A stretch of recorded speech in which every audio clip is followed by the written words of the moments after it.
When they don't like you see what happens? This is what happens when these fools get money that never was supposed to have any. You see, this is what happens when these fools get themselves caught up in a situation they shouldn't have. This is what happens in all of these scenarios. Whenever it's a situation where these fools, and I call them fools because that's how they carry themselves, they get all excited, right? And they thinking they carrying something, they holding weight, and they really don't. Charlamagne helped Joe Budden in so many ways in his career when Joe was coming up. When Joe was coming up, and he had all those years doing bouncing from reality shows, Charlamagne was helping him with those relationships, right?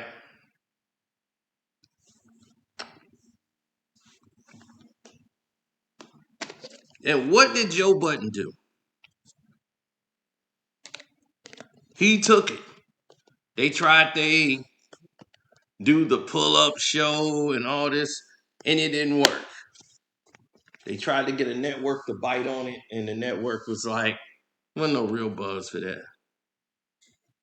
It was lame. They just people were like, oh man, we would love to see Charlamagne and Joe Budden do something, and it was just lame. They put it together, and it just didn't work out. And then they wanted to do the pull-up show with other people, and you got to deal with other attitudes. Everybody has their own ambitions. Everybody got their own motives for doing stuff. It's just like YouTube. You got people who they're not used to getting any attention. And then as soon as they find someone that they could latch on to and get some attention on, that becomes the extent of their content. I've seen it happen with Kwame. It's still happening with Kwame.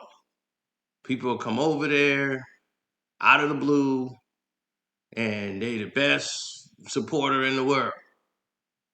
And they the number one supporter. And then all of a sudden, that ain't working for them no more. They's like, all right, well, now I'm gonna turn against it.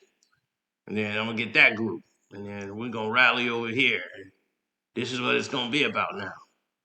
For people that dislike him, here we are. Now, when you cut that group off, and don't give them that energy, they're gonna fizzle out.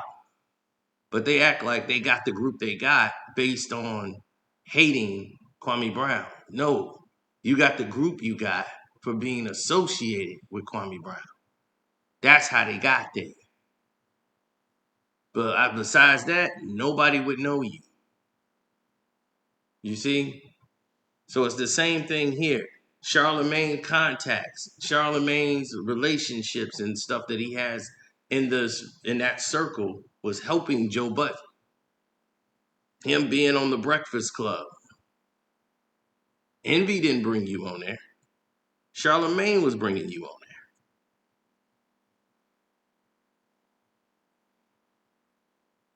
there. Then I knew you would do what you did. Get sassy once you started getting some money. Once the money started coming in, oh, Joe head got really big. See, you could tell somebody who's motivated by money and who's full of it. And that's why I never, ever really joined on and it's like, oh man, Joe, podcast Joe is cool. But you're dealing with three different Joes. You have Love and Hip Hop Joe. You got Rapper Joe. You got Podcast Joe.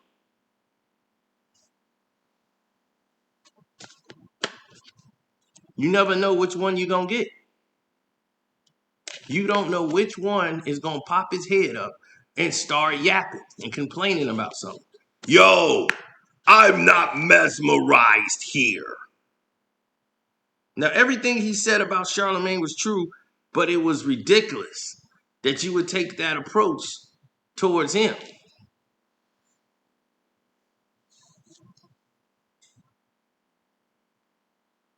That's because the ratings are down. But we thought you were the number one show. Complex had Joe Budden number one, Academics number two. Why? Academics show is number two. Why? Because they both was on Complex, right? They got relationships with Complex. Complex is talking about bringing Joe and Academics back for something.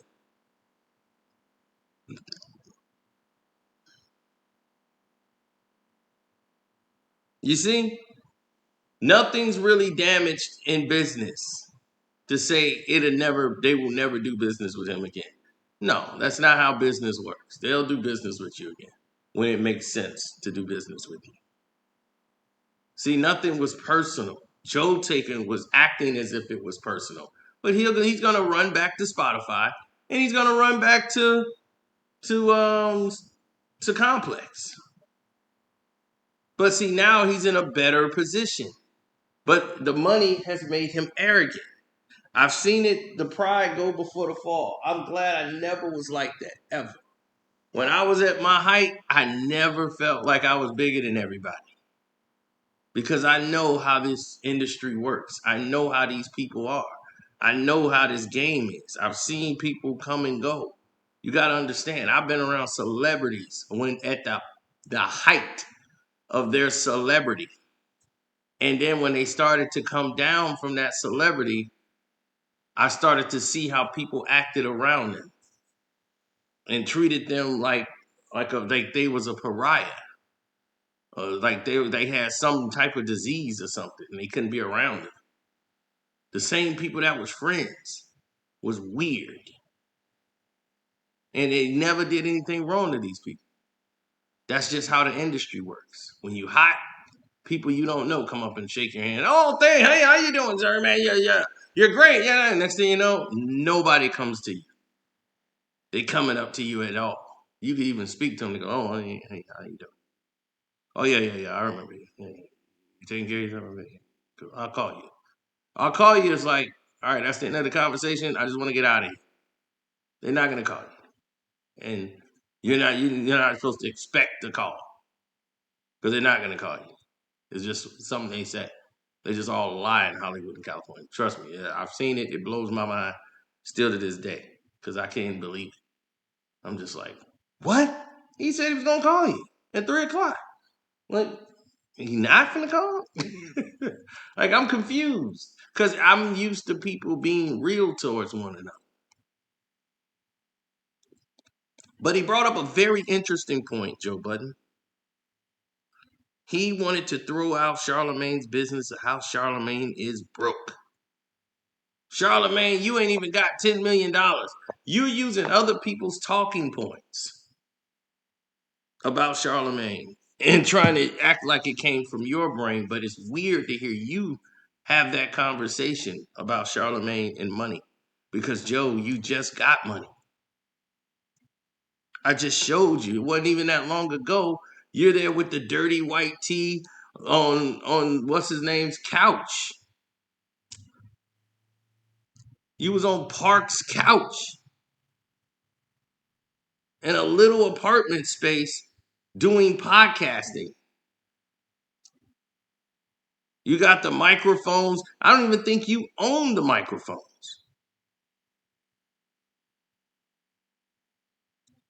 And now Gilly and Wallow is putting themselves in position for a money talk situation, a huge money talk situation.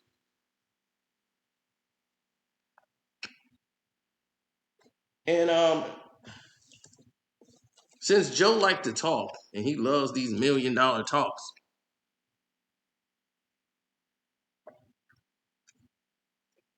sir, let me ask you a question.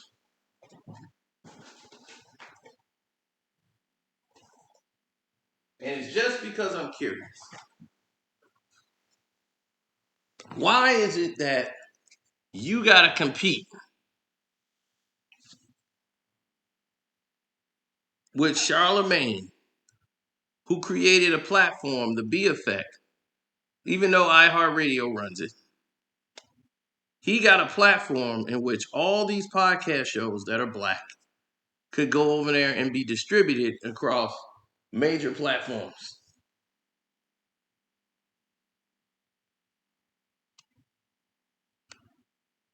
And $1 million worth of game is one of those that's on the BFA. Now, Charlamagne has been on the radio for years and hadn't grossed, or he does not probably have $10 million. He probably don't. A lot of people don't have that kind of money. But how much money he has is not worth it, or it's not the question here. You know, I agree with what you said about Charlamagne. Charlamagne put himself in position early on, and now he's trying to get his skin back. He ain't bleaching no more. You mentioned that. But when he was bleaching, you was his best friend.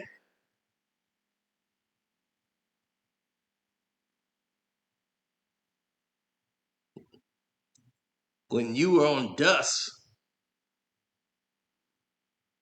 coming up in the game all weird,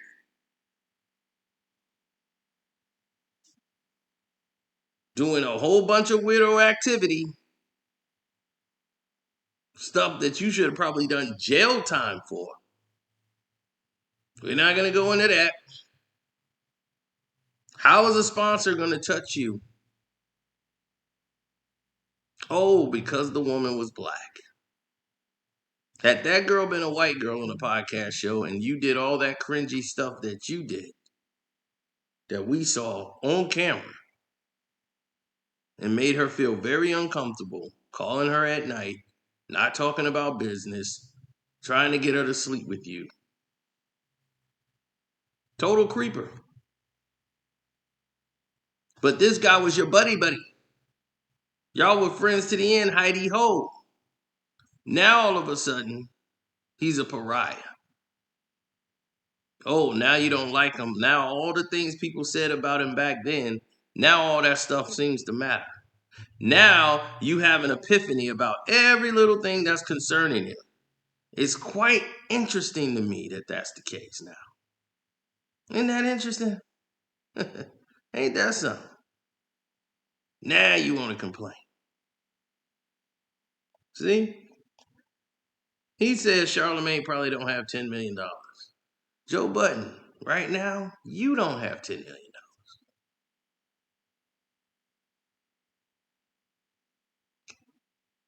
Yep. You don't have $10 million, sir. The show has over $10 million, but you don't. You take out a good salary. You got you a new $10 million house. You're making your money, Joe. As you stated, Roy and Maul walked away from $20 million. They weren't going to get 20 million. But since they were equity partners, they were going to think they should be getting a lot more. So when Joe making millions and millions of dollars, how long before Ish and Ash start to complain, or Ice or Ash, or I don't know what their names are, how long before they start complaining again about how they're underpaid and they're replaced? Why do you think they got Queen's Flip there? Why do you think they got Melissa Ford there? Hmm? Does Ice and Ish and Ash see the writing on the wall?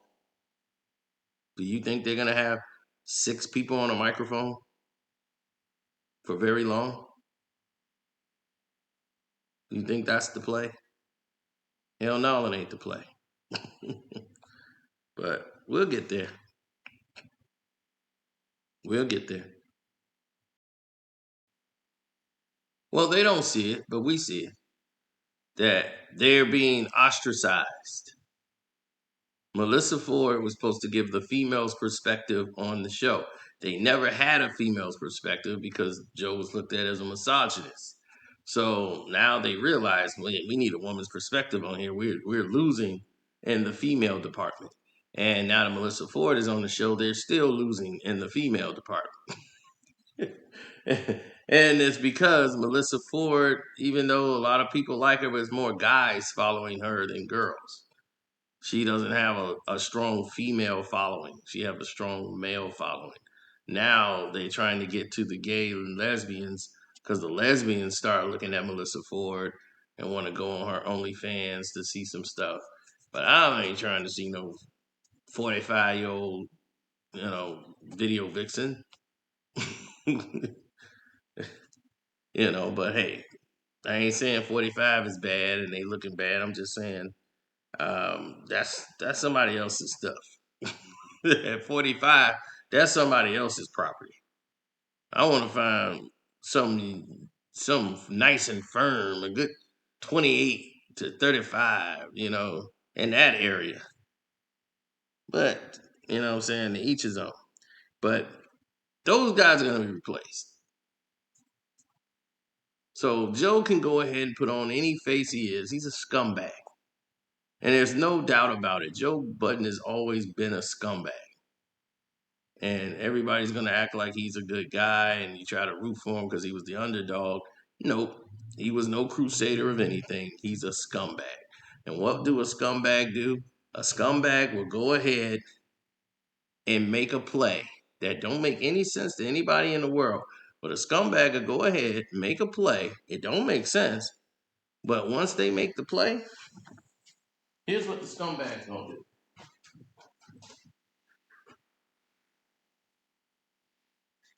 The scumbag gonna say, all right, let's get scummy. So the scumbag gonna make a play to get scummy. Because that's all he knows. He's a scumbag. He gonna screw somebody over, mostly his homeboys. Ice and Ish is gonna mess up their personal relationship. It's gonna be a Rory and Mal effect. They're gonna trim the fat down. Then Joe's gonna say, we had too many people on the mic anyway. They weren't working out. That's why I got Queen's Flip here. Now, why would Queen's Flip come over there? Because Queen's Flip wasn't making that money. Though he was getting all those hits, right? The bag wasn't right. Now, Queen's Flip is somebody who's used to getting some money outside on his own strength.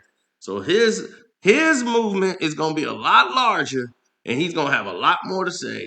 Just wait. It's just a matter of time before they figure out who Joe really is.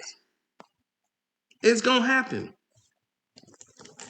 Pride always go before the fall. And now that he's getting money and everybody loves me now in the industry. I'm protected. I'm chilling with Diddy and I'm doing all this stuff with Revoked and Diddy's management and all the crew. He going to those parties. He's got a Miri hats and weird glasses. And Charlamagne is old news. The Breakfast Club is pretty much dead. Nobody really listens to that. That group that used to listen to them, they've grown up and they've moved on. They done got married, got lives. They don't really listen to that stuff. Only people that listen to it are the people that's driving to work in the morning. Now people are at home. They got stuff to do now. They ain't driving to work. So they got stuff to listen to and it ain't going to be y'all. So now they had to do a TV deal. So where they going to be on television again. So at least people used to watch them when they were at home. So that was hurting their pockets and viewership a lot. Plus, they didn't have any real interesting guests on the show anymore. So the show pretty much died during the COVID era. But I spoke long enough. Y'all tell me what y'all think in the comment section. Don't forget to subscribe to the page.